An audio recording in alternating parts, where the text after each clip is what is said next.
20వ అధ్యాయం.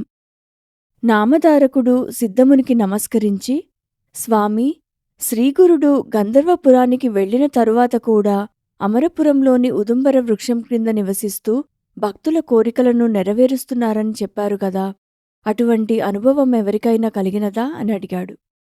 సిద్ధముని సంతోషించి ఇలా చెప్పసాగాడు. నాయనా, అటువంటి నిదర్శనాలు ఎన్నో ఉన్నాయి. ఒక నిదర్శనం చెబుతాను విను. సిరోల అనే గ్రామంలో వేదశాస్త్రపరాయణుడు, ఉదారుడు అయిన గంగాధరుడనే బ్రాహ్మణుడుండేవాడు. అతడికి 5 పుత్రులు కలిగారు. కాని ఒక్కరు కూడా దక్కలేదు. అతని భార్య శాంతాదేవి ఎందరో దేవతలను పూజించింది.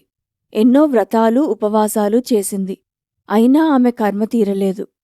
చివరికామె తన శోకానికి కారణము, నివారణోపాయము తెలపమని ఒక దైవజ్ఞుని కోరింది. అతడు, అమ్మా, నీ గర్భశోకానికి కారణం నీవు చేసిన పూర్వపాపమే. నీవు గత జన్మలో ఒక బ్రాహ్మణుని వద్ద 100 రూపాయలు అప్పు తీసుకుని అతడెంత బ్రతిమాలినా తిరిగివ్వలేదు. అతడు దిగులుతో ఆత్మహత్య చేసుకుని పిశాచమై ఈ జన్మలో నీ పిల్లలందరినీ చంపుతున్నాడు. నీవీ కర్మ అనుభవించక తప్పదు అని చెప్పాడు. ఆమె పశ్చాత్తాపంతో అతని పాదాలపై పడి ఈ పాపానికి పరిహారం చెప్పమని కోరింది.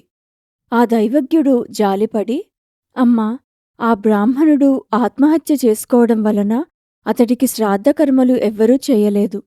కనుక నీవు 1 రోజుల పాటు పంచగంగా స్నానం చేయాలి. నిత్యమూ 7 సార్లు మేడి చెట్టుకు ప్రదక్షిణ చేసి శ్రీగురుని పూజించి ఉపవాసము చేయాలి. అటుపై అతనికి అంత్యక్రియలు జరిపించి ఓ సద్బ్రాహ్మణునికి 100 రూపాయలు దానం చేయి.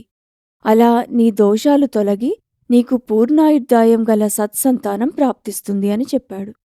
ఆ మాటలు విని శాంతాదేవి దీనంగా, అయ్యా, నేను శరీరంతో శ్రమించి మీరు చెప్పిన మాసవ్రతం ఆచరించగలను. కాని దానమివ్వడానికి నా వద్ద అంత పైకము లేదు. మరి నేనేమి చెయ్యాలి అని వాపోయింది. ఆ దైవజ్ఞుడు, అమ్మా, అలాగైతే నిర్మలమైన మనస్సుతో నేను చెప్పినట్లు శ్రీగురు పాదాలను అర్చించి నీ శక్తి మేరకు దానమివ్వు. ఉదుంబర వృక్షంలో నిత్యనివాసం చేస్తున్న శ్రీగురుడు పరమదయామూర్తి. కనుక నీ భక్తికి మెచ్చి నీ పాప పరిహారం చేస్తాడు అని చెప్పాడు. అప్పుడు శాంతాదేవి స్వామి చెప్పినట్టుగా వ్రతమాచన ఆరంభించింది.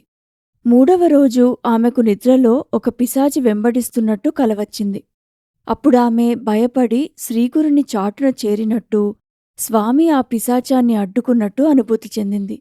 స్వామి ఆమెతో, అమ్మా, నీవు యథాశక్తి పైకం వెచ్చించి అతనికి ఉత్తమ గతి సంకల్పించి అంత్యక్రియలు జరిపించు. నీకు బ్రహ్మహత్యా దోషం తొలగుతుంది అని చెప్పారు. మెలకువ రాగానే ఆమె స్వామికి తన కల వివరించి ఆయన ఆజ్ఞను తూచా తప్పకుండా పాటించింది.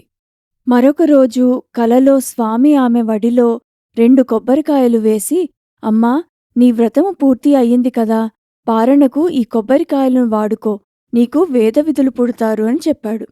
ఆమెకు నిద్ర లేవగానే తన పక్కన 2 కొబ్బరికాయలు కనిపించాయి. కల నిజమైనందుకు ఆ దంపతులు ఎంతో సంతోషించారు. స్వామి చెప్పిన విధంగానే చేశారు. కొంతకాలానికి ఆమెకు 2 మగబిడ్డలు కలిగారు.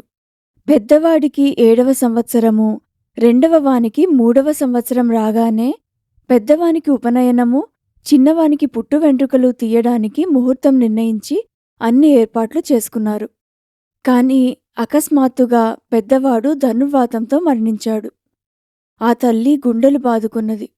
ఆ శోకాన్ని భరించలేక స్పృహ కోల్పోయింది.